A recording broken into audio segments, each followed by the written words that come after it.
Hi hello welcome to Competitive Cracker. Competitive ക്രാക്കറിന്റെ പുതിയൊരു വീഡിയോയിലേക്ക് സ്വാഗതം. അപ്പോൾ നമ്മളെ മാനേജ്മെന്റ് എന്നൊരു ഏരിയയെ പറ്റി കുറച്ച് സംസാരിക്കാനാണ് വന്നിരിക്കുന്നത്. അപ്പോൾ എന്താണ് മാനേജ്മെന്റ്? അപ്പോൾ ഈ മാനേജ്മെന്റ് എന്നുള്ള വാക്ക് നമ്മൾ എപ്പോഴും കേൾക്കാറുണ്ട് അല്ലേ? എന്താ എവിടെയൊക്കെ കേൾക്കുക നമ്മൾ? അല്ലെങ്കിൽ മാനേജ് എന്ന വാക്ക് മാനേജ്മെന്റിൽ ഈ MENT നമ്മൾ കുറച്ച് മാനേജ് എന്നുള്ള വാക്ക് നമ്മൾ പല സമയത്തും ഉപയോഗിക്കാറുണ്ട്, കേൾക്കാറുണ്ട്. അപ്പോൾ എന്താണ് ഈ മാനേജ്മെന്റ്? എങ്ങനെയാണ് കുറേ ആൾക്കാരെ മാനേജ് ചെയ്യുക? എന്താണ് അവർക്ക് വേണ്ടത്? അപ്പോൾ നമ്മൾ ഈ ഒരു കൊമേഴ്സ് സബ്ജക്റ്റ് പറയുന്ന സമയത്ത് നമ്മൾ പറയും ഇവിടെ ഒരു സബ്ജക്റ്റ് മാത്രമല്ല നമ്മൾ കൈകാര്യം ചെയ്യുന്നത്, ഒന്നിലധികം സബ്ജക്റ്റ് ഒരേപോലെ കൈകാര്യം ചെയ്യുന്നുണ്ട് അല്ലേ? അപ്പോൾ ഒരു മാനേജ്മെന്റ് ചെയ്യുന്ന ഒരാളെ അല്ലെങ്കിൽ ഒരു മാനേജർ എന്ന ഒരു പൊസിഷനിൽ നിൽക്കുന്ന ഒരാളെ സംബന്ധിച്ചിടത്തോളം അയാൾ അറ്റ് എ ടൈം മാനേജ്മെന്റ് അല്ലെങ്കിൽ കൊമേഴ്സ് മാത്രമല്ല, കുറച്ച് സൈക്കോളജി അയാൾക്ക് അറിയണം അല്ലെ? ഇങ്ങനെയുള്ള എന്താണ് കുറച്ച് സയന്റിഫിക് മെത്തേഡുകൾ അയാൾക്ക് അറിയണം. ഇങ്ങനെയുള്ള പല കാര്യങ്ങളും അയാൾ എന്ത് ചെയ്യുന്നുണ്ട്, പഠിക്കുന്നുണ്ട്, അത് പ്രാബല്യത്തിൽ കൊണ്ടുവരുന്നുണ്ട്. അപ്പം അതുകൊണ്ട് തന്നെ ഈ മാനേജ്മെന്റ് എന്ന സബ്ജക്റ്റ് വളരെ ഇമ്പോർട്ടൻ്റ് ആണ്. നമ്മൾ ഈ മാനേജ്മെന്റിന്റെ അതായത് പലർക്കും ഒരു തെറ്റിദ്ധാരണ ഈ മാനേജ്മെന്റിലുണ്ട്. കാരണം എന്താ വെച്ചാൽ ഇവിടെ തിയറി അല്ലേ വരുന്നത്, ഈസി ആയിട്ട് പഠിക്കാൻ പറ്റുമെന്നൊരു തെറ്റിദ്ധാരണ. വളരെ തെറ്റായിട്ടുള്ള ധാരണയാണത്. എന്തുകൊണ്ടറിയാം? ഇപ്പോൾ തിയറീസൊക്കെ ഈസി ആയിട്ട് പഠിക്കാൻ വേണ്ടി പറ്റും. പക്ഷേ നമ്മൾ ക്വസ്റ്റ്യനിലേക്ക് എത്തുന്ന സമയത്ത് ഇപ്പോൾ നമുക്കറിയാം, ഒരു ക്വസ്റ്റ്യൻ, ജസ്റ്റ് ഒരു ക്വസ്റ്റ്യൻ ഞാൻ ഒന്ന് സൂചിപ്പിക്കാം. ഒരു ക്വസ്റ്റ്യൻ എന്ന് പറയുന്ന സമയത്ത് ഇതേപോലെ തന്നെ ഒരാൾ മാനേജർ ആവുന്നു. അപ്പോൾ ഒരു മാനേജർ എന്ന വ്യക്തി ഒരു ഓർഗനൈസേഷനിൽ എന്തെങ്കിലും ഒരു ഇഷ്യൂ ഉണ്ടാവുകയാണ്. ഇപ്പോൾ അവിടുത്തെ എംപ്ലോയീസുമായിട്ട് ബന്ധപ്പെട്ട്, അതായത് ലോവർ ലെവൽ എംപ്ലോയീസുമായി ബന്ധപ്പെട്ട് എന്തെങ്കിലും ഒരു ഇഷ്യൂ ഉണ്ടാകുമ്പോൾ ആസ് എ മാനേജർ എന്ന വ്യക്തി അതെന്ത് ചെയ്യണം, അത് സോൾവ് ചെയ്യണം. സോ അതിന് വേണ്ടി അയാൾ എന്ത് ടെക്നിക്കാണ് അയാൾ എടുക്കുക? അപ്പോൾ അങ്ങനെ ടെക്നിക്ക് എടുക്കുമ്പോൾ അതിൻ്റെ ഡ്രോബാക്ക് എന്തായിരിക്കും, അതിൻ്റെ പോസിറ്റീവ് സൈഡ് എന്തായിരിക്കാം, ഈ രണ്ട് കാര്യമൊക്കെ നമ്മൾ നോക്കിയിട്ടായിരിക്കും അതിനെന്ത് ചെയ്യുക, ഒരു ഡിസിഷൻ എടുക്കുക. സോ ഇങ്ങനത്തെ ഒരു ക്വസ്റ്റ്യൻ നമ്മൾ വരുന്ന സമയത്ത് അവിടെ എന്താ നമ്മൾ ചെയ്യുക? ഇങ്ങനത്തെ ഒരു ക്വസ്റ്റ്യൻ വരുമ്പോൾ അവിടെ പ്രധാനമായും നമ്മൾ ചെയ്യേണ്ട കാര്യം, ആ ഒരു വ്യക്തി ആ മാനേജറായിട്ട് നമ്മൾ മാറുക, നമ്മൾ തോട്ട് ചെയ്യുക. അത് ഞാനാണെങ്കിൽ, ആ മാനേജർ ഞാനാണെങ്കിൽ അവിടെ എന്താണ് ചെയ്യുക, അവിടെ എന്ത് ചെയ്താലാണ് ഈ ഒരു പ്രശ്നത്തെ നമ്മൾ ഈസി ആയിട്ട് നമുക്ക് ഒഴിവാക്കാനോ അല്ലെങ്കിൽ എന്താണ് കൈകാര്യം ചെയ്യാൻ വേണ്ടി പറ്റുക. അപ്പോൾ അങ്ങനെയുള്ള ഒരുപാട് സൈക്കോളജി പരമായിട്ടുള്ള തോട്ട് കൂടി നമ്മൾ എന്ത് കൊണ്ടുവരണം, ഈ ഒരു മാനേജ്മെൻറ്റ് സബ്ജക്റ്റിലെ ക്വസ്റ്റ്യൻസ് വരുമ്പോൾ നമ്മൾ കൊണ്ടുവരണം. അപ്പോൾ അതുകൊണ്ട് തന്നെ നമ്മൾ മാനേജ്മെൻറ്റ് എന്ന് പറയുന്ന സമയത്ത് തന്നെ ഈസിയാണ്. കുറേ തിയറി പഠിച്ചാൽ മതി, സയൻറ്റിഫിക് മാനേജ്മെൻറ്റ്, അതേപോലെ മറ്റ് ഓരോ തിയറീസ് ഓരോന്ന് പഠിച്ചാൽ മതി, ട്രഡീഷണൽ മാനേജ്മെൻറ്റ് എന്ന് പഠിച്ചാൽ മതി, ആകെ ഹെൻറി ഫയോളുടെയും അതേപോലെ തന്നെ FW ടൈലറേയും പഠിച്ചാൽ മതി, അല്ലെങ്കിൽ പീറ്റർ ഓഫ് ഡ്രക്കറെ പറ്റി പഠിച്ചാൽ മതി. അതല്ല, അതിൽ നിന്നും മാറി നമ്മൾ ഇങ്ങനത്തെ ഒരു സിറ്റുവേഷൻ ബേസ്ഡ് ചോദ്യങ്ങൾ വരാനുള്ള സാധ്യതയും ഇവിടെയുണ്ട്. അതുകൊണ്ട് തന്നെ അത്തരത്തിലുള്ള ചോദ്യങ്ങൾ വരുമ്പോൾ നല്ല ആഴത്തിലുള്ള പഠനം അവിടെ വളരെ ഇമ്പോർട്ടൻ്റ് ആണ്. അപ്പം നമ്മൾ അധികം ഡീറ്റെയിൽ ആയിട്ട് കാര്യങ്ങൾ പറയുന്നില്ല, നമുക്ക് സബ്ജക്റ്റിലോട്ട് പോവാം. എന്താണ് മാനേജ്മെൻറ്റ് എന്നുള്ളത്? ഓക്കെ, അപ്പോൾ എന്താണ് മാനേജ്മെൻറ്റ്? ആദ്യം നമ്മൾ എന്ത് കാര്യം പഠിക്കുമ്പോഴും ആദ്യം നമ്മൾ എന്താ പഠിക്കേണ്ടത്, എന്താണ് അതിനെപ്പറ്റി ഒരു ചുരുക്കം പഠിക്കണം. ചുരുക്കം പഠിക്കാനാണ് അതിൻ്റെ ഡെഫിനിഷൻ നമ്മൾ പഠിക്കുന്നത്. ആ ഡെഫിനിഷൻ കൊണ്ട് എന്താണ് മാനേജ്മെൻറ്റ് എന്നുള്ളത് നമുക്ക് മനസ്സിലാവുകയും ചെയ്യും. കൂടാതെ നമുക്ക് എറൗണ്ട് ആ മാനേജ്മെൻറ്റിൻ്റെ ബേസിക് ആയുള്ള എന്തെങ്കിലും ഒരു കാര്യത്തിനെ പറ്റി ഒരു ചോദ്യം വന്നാൽ അതിന് ഉത്തരം എഴുതാനും നമുക്ക് പറ്റും. അതിനുവേണ്ടി പ്രോപ്പർ ആയിട്ടാണ് നമ്മൾ എന്ത് പഠിക്കുന്നത്, ഡെഫിനിഷൻ പഠിക്കുന്നത് അല്ലേ? ഇവിടെ ഡിഫൈൻ ചെയ്ത ആരാണ്? ഹെൻറി ഫയോളാണ്. ആരാണ്? ഹെൻറി ഫയോളാണ് പ്രധാനമായിട്ട് ഇവിടെ ഡിഫൈൻ ചെയ്തത്. എന്തിനെ പറ്റി? മാനേജ്മെൻറ്റിനെ പറ്റി. അപ്പോൾ എന്താണ് മാനേജ്മെൻറ്റിനെ പറ്റി ഡിഫൈൻ ചെയ്ത് നോക്കിയേ. അവിടെ നോക്കാം, to manage is to forecast and to plan, to organise, to command, to coordinate and to control. ഇവിടെ കുറേ ടൂവും കാണാം അല്ലേ? അപ്പോൾ നമുക്ക് എന്ത് ചെയ്യാം, ഒറ്റയടിക്ക് നമുക്ക് മനസ്സിലാവണമെങ്കിൽ ടു എന്തൊക്കെയാണ്? മാനേജ് അല്ലേ, to manage and to forecast, then to plan, പിന്നെ ഓർഗനൈസ്, പിന്നെ കമാൻഡ്, കോഓർഡിനേറ്റ് ആൻഡ് കൺട്രോൾ അല്ലേ? ഇതാണ് മാനേജ്മെൻറ്റ്. എത്ര വേഗം കഴിഞ്ഞല്ലേ? ഒരൊറ്റ ടൂവിൻ്റെ അകത്ത് നമ്മൾ മാനേജ്മെൻറ്റ് ഡെഫിനേഷൻ പഠിച്ചു. എന്താണ് മാനേജ്മെൻറ്റ് എന്ന് വെച്ചാൽ? എന്താണ്? To manage, to forecast, to plan, to organise, to command, to coordinate and to control അല്ലേ? ഇതാണ് എന്ത് മാനേജ്മെൻറ്റ് എന്ന് വെച്ചാൽ. ഒറ്റയടിക്ക് നമ്മൾ പഠിച്ചു അല്ലേ? ഒറ്റയടിക്ക് നമ്മൾ മാനേജ്മെൻറ്റിൻ്റെ ഡെഫിനിഷൻ നമ്മൾ പഠിച്ചു കഴിഞ്ഞു. അപ്പോൾ ഇങ്ങനെ നമ്മൾ എന്ത് ചെയ്യുക, ഒരു ടോപ്പിക് എടുക്കുമ്പോൾ അതിൽ നിന്നുള്ള പ്രധാനപ്പെട്ട കാര്യങ്ങൾ പെട്ടെന്ന് മനസ്സിലാവുന്ന രീതി. അതിനാണ് ഈ PSC ആസ്പിരൻസ് ഒക്കെ ചില എന്ത് ചെയ്യും, പിന്നെ സൂത്രവാക്യങ്ങളൊക്കെ പഠിക്കും അല്ലേ? സൂത്രവാക്യങ്ങൾ കേൾക്കുമ്പോൾ നമുക്ക് ഒന്നും മനസ്സിലാവില്ല, പക്ഷെ അതിൻ്റെ ആദ്യത്തെ അക്ഷരങ്ങൾ വെച്ചോ അല്ലെങ്കിൽ അതിൽ വരുന്ന അക്ഷരങ്ങൾ ഓർഡർ വെച്ചിട്ടോ എന്ത് ചെയ്യാം, ആ സൂത്രവാക്യം ഉണ്ടാക്കിയേക്കാം. അപ്പോൾ അതേപോലെ തന്നെ ഇവിടെ മാനേജ്മെന്റ് എന്ന് പറയുമ്പോൾ എന്താ, ടു എന്തൊക്കെയാ, manage, forecast, plan, organise, command, coordinate, control.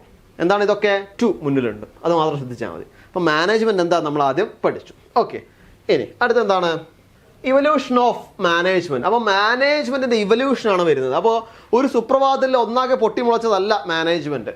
അതെങ്ങനെയാണ്, അതിനൊരു കറക്റ്റായിട്ടൊരു വേ ഉണ്ട് അല്ലേ, വന്ന വഴി കറക്റ്റായിട്ട് നമുക്ക് പറയാൻ വേണ്ടി പറ്റും. എങ്ങനെയാണ് മാനേജ്മെന്റ് വന്ന വഴി, അതിൻ്റെ കാലഘട്ടം എങ്ങനെയാണ് നമുക്ക് നോക്കണം അല്ലേ. അപ്പോൾ നമുക്കറിയാം, ഇപ്പോൾ ഒരു ബിസിനസ് നമ്മൾ എടുക്കുകയാണെങ്കിൽ ഒരു ബിസിനസ് ഓണ്ടർപ്രണർ നമുക്ക് എടുക്കാം, അവിടെ ടാറ്റ ഗ്രൂപ്പിനെ പറ്റി എടുക്കാം ഒരു എക്സാമ്പിൾ ആയിട്ട് അല്ലേ. ടാറ്റ ഗ്രൂപ്പിനെ പറ്റി എടുക്കുന്ന സമയത്ത് നമ്മളെ ഇന്ത്യയിൽ അല്ലെ ലോകത്തിലെ തന്നെ വളർന്നുകൊണ്ടിരിക്കുന്ന ഒരു വലിയൊരു ബിസിനസ് സാമ്രാജ്യം തന്നെയാണ് ടാറ്റ അല്ലെ, ടാറ്റ ഗ്രൂപ്പ്. അവർ ഒരുപാട് ബിസിനസ്സുകളുണ്ട്, ഓട്ടോമൊബൈൽ ആയിക്കോട്ടെ, കൺസൾട്ടൻസി ആയിക്കോട്ടെ അല്ലെ, അങ്ങനെ ഒരുപാട് കാര്യങ്ങൾ ടാറ്റയ്ക്കുണ്ട്. ഇപ്പൊ ടാറ്റ എന്ന ഗ്രൂപ്പ് ഒരു സുപ്രഭാതത്തിൽ പൊട്ടിമുളച്ചതാണോ, അല്ല അല്ലെ.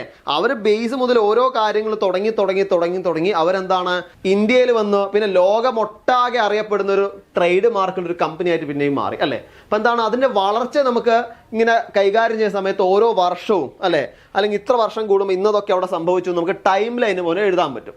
അതേപോലെ തന്നെയാണ് ഇവിടെ മാനേജ്മെന്റ് റിവല്യൂഷൻ എന്ന് പറയുമ്പോൾ നമുക്കൊരു ടൈം മാനേജ്മെന്റ് അല്ലെങ്കിൽ ടൈം ലൈൻ പോലെ എഴുതാം.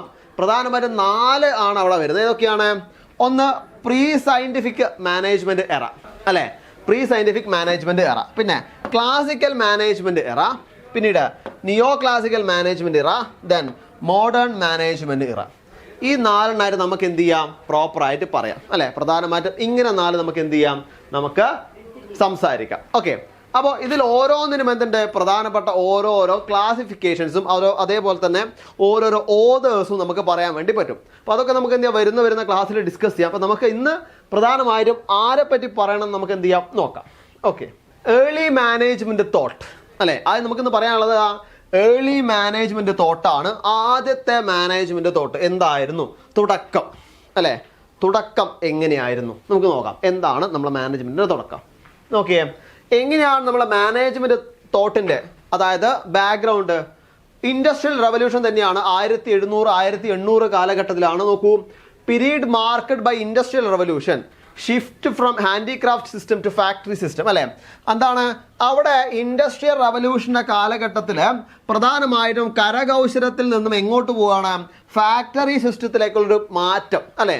അതുവരെ നമ്മൾ എന്ത് ചെയ്യുന്നു, അവിടെ മാനുഷികമായ പല കാര്യങ്ങളെയും നമ്മൾ എന്ത് ചെയ്യാണ്, ബൾക്കായിട്ട് നമ്മൾ നിർമ്മിക്കാൻ വേണ്ടി ഫാക്ടറി ബേസ് സിസ്റ്റത്തിലേക്ക് അവിടെ എന്ത് ചെയ്യുന്നു, മാറുന്നു.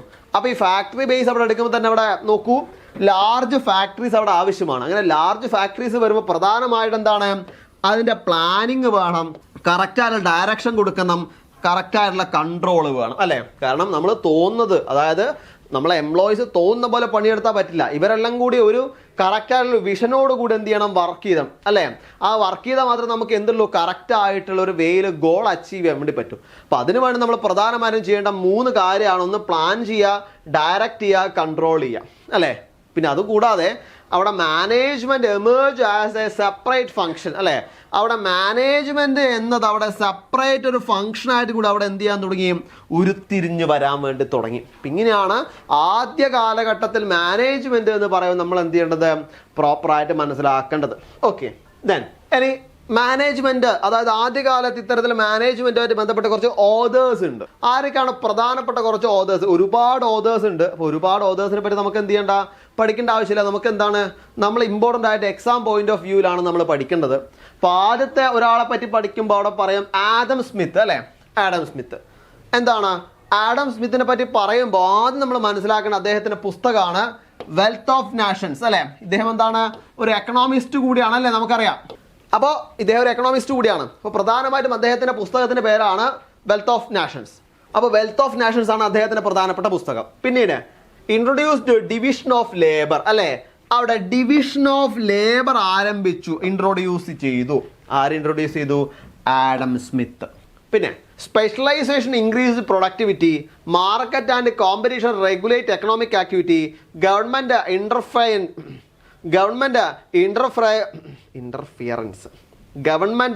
Interference and heavy taxation are harmful അല്ലെ. അദ്ദേഹം പറഞ്ഞ 2-3 പോയിന്റുകളാണ്.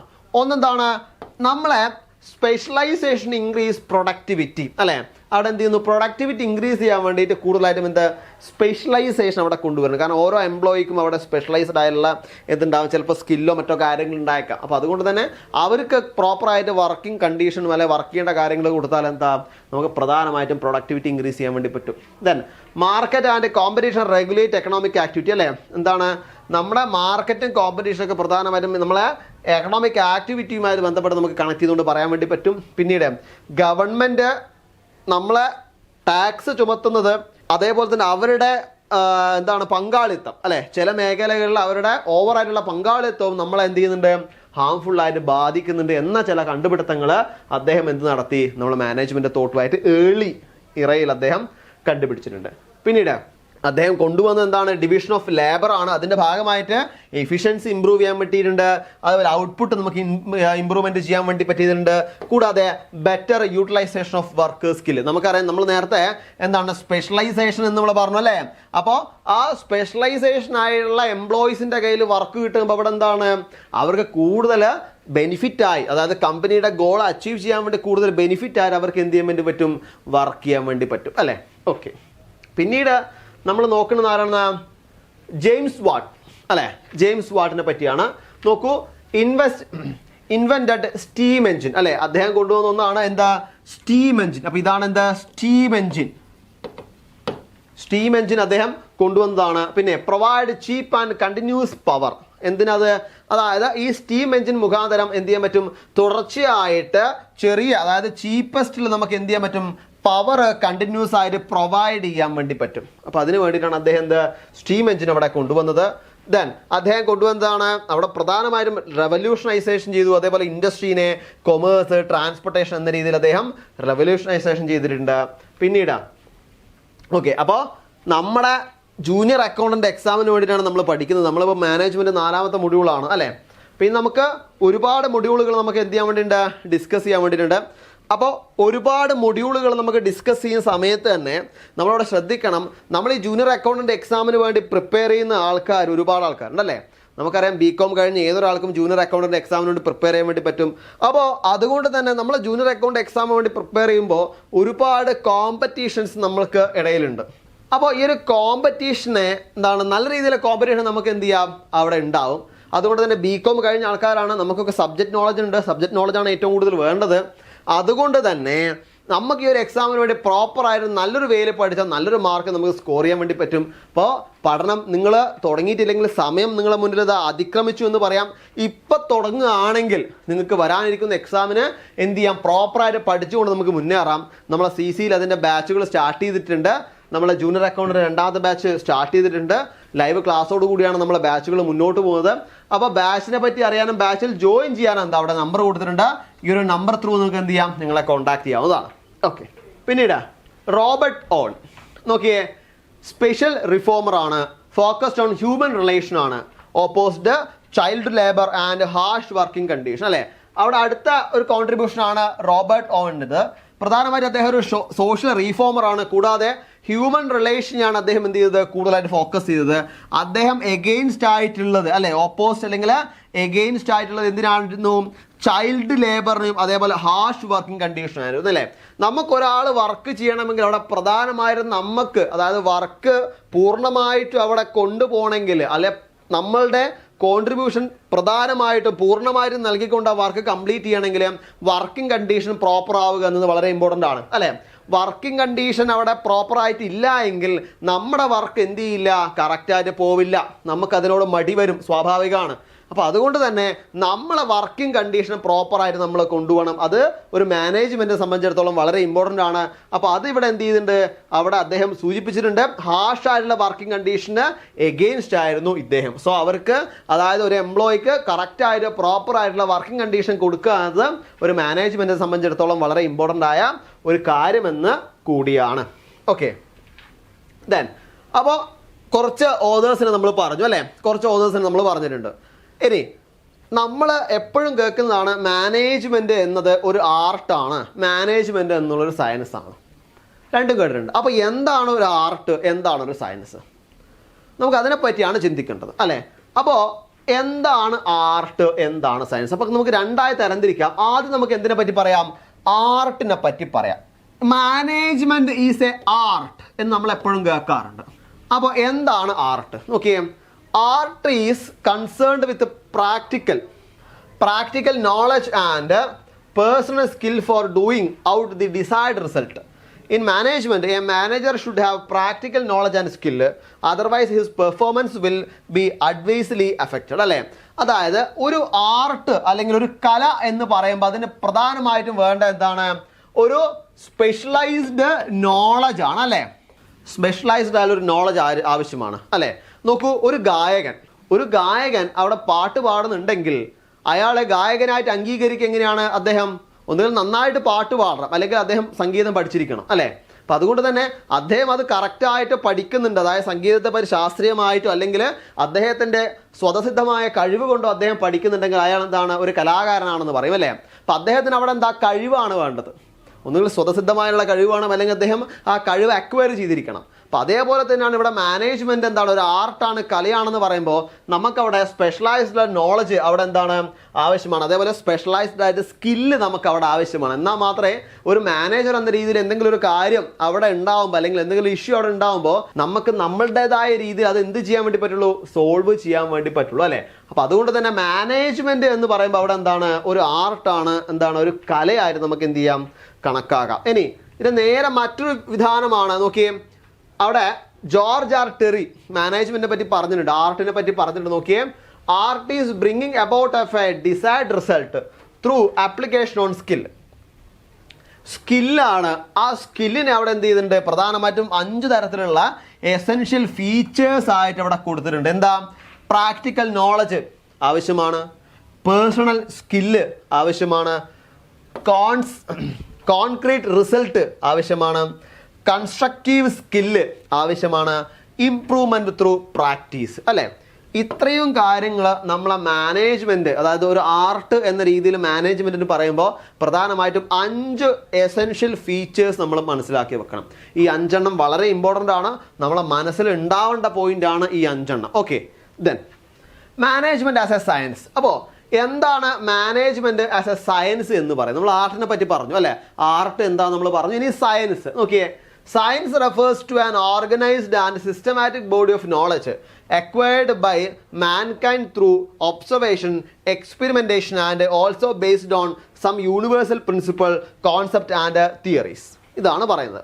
അപ്പോൾ നമുക്ക് പെട്ടെന്ന് പറയാനൊക്കെ മനസ്സിലാവുന്ന ഒരു ഉദാഹരണം പറയാം. നോക്കിയേ, നമ്മൾ ഒരു കുറച്ച് വർഷങ്ങൾക്ക് മുന്നേ നമ്മളെ ഭൂമിയിൽ അല്ലെങ്കിൽ നമ്മളെ ലോകത്ത് വന്നൊരു വലിയൊരു രോഗമായിരുന്നു കോവിഡ്. അല്ലെ? കൊറോണ വൈറസ് അല്ലെങ്കിൽ COVID-19 എന്നൊരു രോഗം.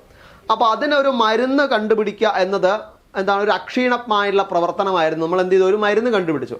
മരുന്ന് കണ്ടുപിടിച്ച പാടെ എല്ലാവർക്കും വിതരണം ചെയ്തോ? ഇല്ല. അവിടെ എന്ത് ചെയ്തു? അവിടെ മരുന്ന് കണ്ടുപിടിച്ചു. ആ മരുന്ന് ആദ്യം എന്ത് ചെയ്യും? ചില മൃഗങ്ങളിലും മറ്റുമാരും എന്ത് കുത്തിവെച്ചുകൊണ്ട് അതിലെ എഫക്റ്റ് നോക്കി. പിന്നീടാണ് മനുഷ്യരിലേക്ക് എത്തുക. മനുഷ്യരിലെ എഫക്റ്റ് നോക്കി. പിന്നീട് പല വിധത്തിലുള്ള ആൾക്കാർ, അല്ലേ? മനുഷ്യരിൽ തന്നെ ഇപ്പോൾ എന്താ പറയുക, വയസ്സായവരും കുട്ടികളൊക്കെ ഉണ്ടാവും. അല്ലെ? അങ്ങനെയുള്ള പലരിലേക്കും ആ എക്സ്പെരിമെൻറ്റേഷൻ നടത്തിയിട്ടാണ് അത് എല്ലാത്തിലും അവിടെ വിജയിച്ചാലാണ് നമുക്ക് എന്ത് ചെയ്യുള്ളൂ? നമുക്കവിടെ എല്ലാവർക്കും എത്തുന്ന രീതിയിൽ ഒരു മരുന്നായിട്ട് പുറത്തിറക്കുള്ളൂ. അല്ലേ? അപ്പോൾ അവിടെ എന്തൊക്കെ അവിടെ വരുന്നുണ്ട്?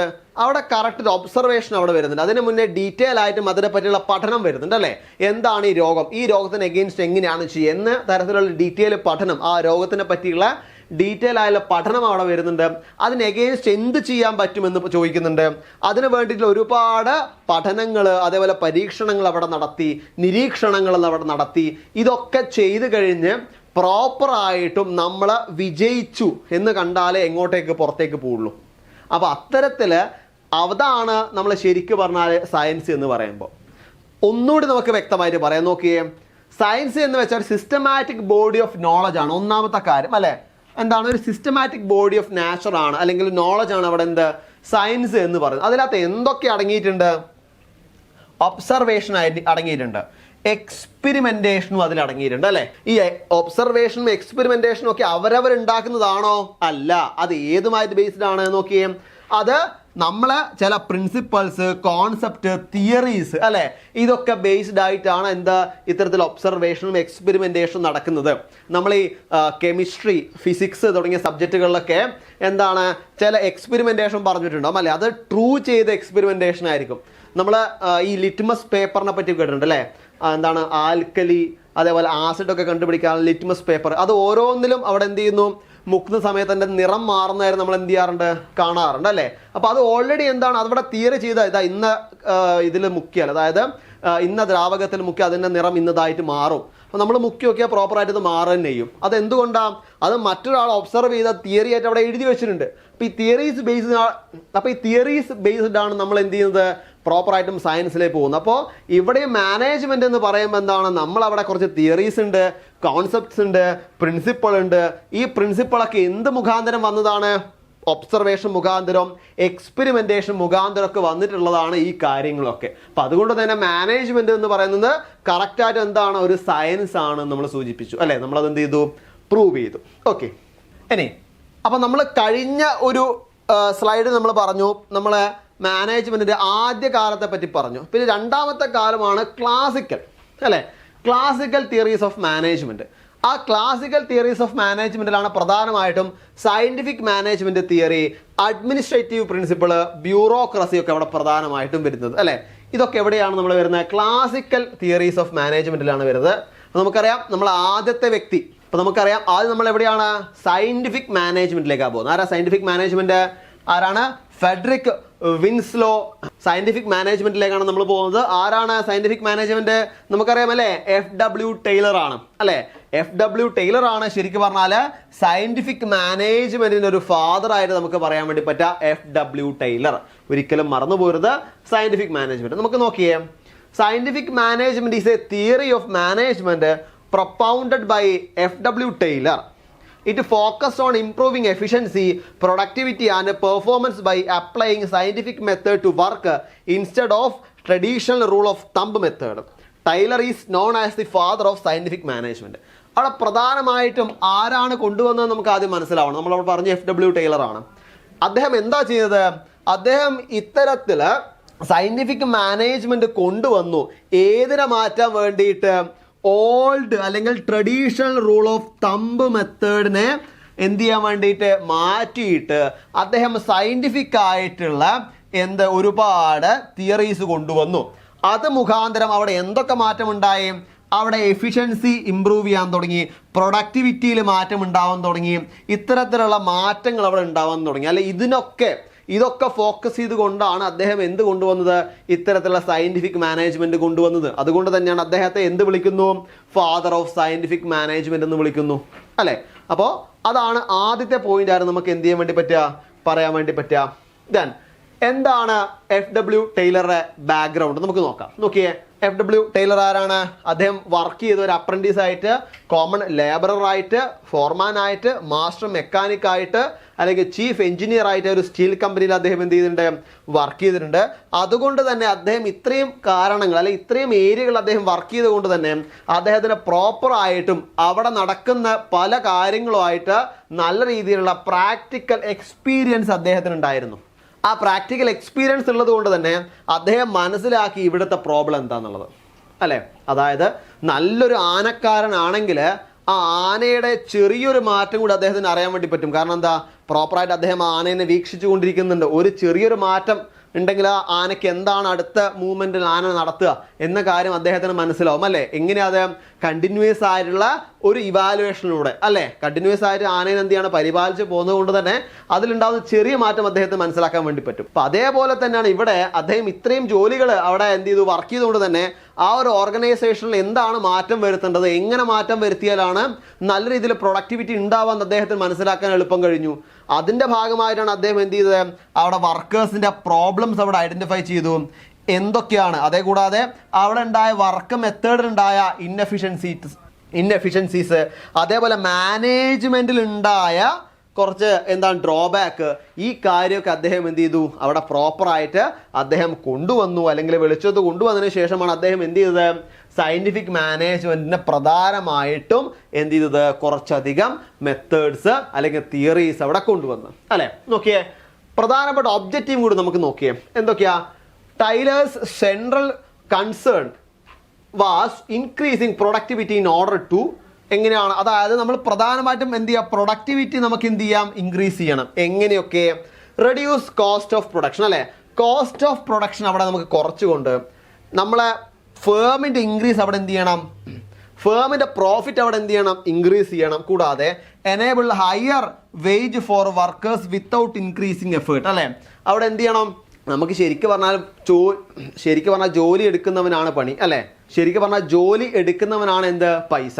അപ്പം അതുകൊണ്ട് തന്നെ അവിടെ പ്രോപ്പറായിട്ട് വർക്ക് ചെയ്യുന്ന, എങ്ങനെയാണ് വർക്കിംഗ് കണ്ടീഷൻ, അദ്ദേഹം വർക്ക് ചെയ്യുന്നുണ്ടോ എന്ന കാര്യം പ്രോപ്പറായിട്ട് എന്ത് ചെയ്യണം, നോക്കണം അല്ലേ. എന്നിട്ട് വേണം എന്ത് ചെയ്യാം, അദ്ദേഹത്തിന് ഇതേപോലെ വേജസും മറ്റു കാര്യങ്ങളൊക്കെ കൊടുക്കാൻ വേണ്ടിയിട്ട്. അതായത് ഹയർ ആയിട്ടുള്ള വർക്ക് ചെയ്യുന്നവർക്ക് ഉണ്ടാകുന്ന ഹയർ ആയിട്ടുള്ള ഒരു എന്ത് ചെയ്ത്, അപ്പോൾ നല്ല രീതിയിൽ അല്ലേ, നല്ല രീതിയിൽ എഫേർട്ട് എടുക്കുന്നവർക്ക് അതിനനുസരിച്ച് എന്ത് വേണം, അവർക്ക് വേജും മറ്റു കാര്യങ്ങളും കൊടുക്കണം എന്ന രീതിയിലും അദ്ദേഹം എന്ത് ചെയ്തു, അവിടെ കൊണ്ടുവന്നു. കൂടാതെ he believe higher productivity benefit both workers ആണ് മാനേജ്മെന്റ്. അദ്ദേഹം വിശ്വസിച്ചു, അതായത് വർക്കേഴ്സും മാനേജ്മെന്റും കൂടി എന്ത് ചെയ്ത് ഒന്ന് ഒത്തുചേർന്നാൽ മാത്രമേ ഒരു വലിയൊരു പ്രൊഡക്ടിവിറ്റി നിർമ്മിക്കാനും കൂടി പറ്റുള്ളൂ എന്നും കൂടി അദ്ദേഹം എന്ത് ചെയ്തു, തൻ്റെ തിയറിയിലൂടെ പ്രധാനമായിട്ട് അദ്ദേഹം പറഞ്ഞു. ഇതാണ് ഇന്നത്തെ ഒരു പോർഷൻ നമുക്ക് പറയാൻ. നമ്മൾ എവിടെ എത്തിയിട്ടില്ല, നമ്മൾ തുടങ്ങിയിട്ടേ ഉള്ളൂ. ഇനി ക്ലാസിക്കൽ മാനേജ്മെന്റിന്റെ തിയറീസ് ഇനിയും പറയാനുണ്ട് അല്ലേ, സയന്റിഫിക്കിന്റെ തിയറീസ് നമുക്ക് പറയാനുണ്ട്, അതിന്റെ ക്രിറ്റിസിസം നമുക്ക് പറയാനുണ്ട്. പിന്നീട് നമ്മൾ നേരെ പോകുന്ന എങ്ങോട്ടാണ്, ബ്യൂറോക്രാറ്റിക് അല്ലെ, ബ്യൂറോക്രസി തിയറിയിലേക്ക് പോകും. പിന്നീട് അത് കഴിഞ്ഞ് വീണ്ടും നിയോ ക്ലാസിക്കൽ ഏരിയയിലേക്ക് നമ്മൾ പോകും. പിന്നീട് മോഡേൺ മാനേജ്മെന്റിലേക്ക് പോകും അല്ലേ. ഇങ്ങനെയുള്ള പല ഏരിയയിലേക്ക് നമുക്ക് പോകാനുണ്ട്. നമുക്ക് എന്ത് ചെയ്യാം, ഓരോ ഏരിയയിലെയും പ്രധാനപ്പെട്ട പോയിന്റുകൾ നമുക്ക് എന്ത് ചെയ്യാം, എക്സാം ഓറിയന്റഡ് ആയിട്ട് പഠിക്കാം അല്ലേ. ഒരുപാട് കാടേറി പഠിക്കേണ്ട ആവശ്യമില്ല, എക്സാമിന് ചോദിക്കുന്ന രീതിയിൽ നമുക്ക് പഠിച്ചുകൊണ്ട് മുന്നോട്ട് പോകാം. അപ്പോൾ ഇനി അടുത്ത ദിവസം അടുത്ത ഒരു ഏരിയ ആയിട്ട് കാണാം. ഇനി നിങ്ങൾക്ക് ഏതെങ്കിലും ഒരു ഏരിയ സ്പെസിഫിക് ആയിട്ട് ക്ലാസ് വേണമെന്ന് നിങ്ങൾക്ക് തോന്നുകയാണെങ്കിൽ താഴെ കമൻറ്റ് ചെയ്തോളൂ. നമുക്ക് എന്ത് ചെയ്യാം, ആ ഒരു ക്ലാസ് നമുക്ക് യൂട്യൂബിൽ അവൈലബിൾ ആക്കി നമുക്ക് തരാം. അപ്പോൾ ഇന്നത്തെ ക്ലാസ്സിൽ നമുക്ക് ഇതൊക്കെയാണ് പ്രധാനമായിട്ടുള്ളത്. അടുത്ത ദിവസം അടുത്തൊരു ഏരിയയുമായിട്ട് നമുക്ക് കാണാം. അതുവരെ താങ്ക് യു സോ മച്ച്.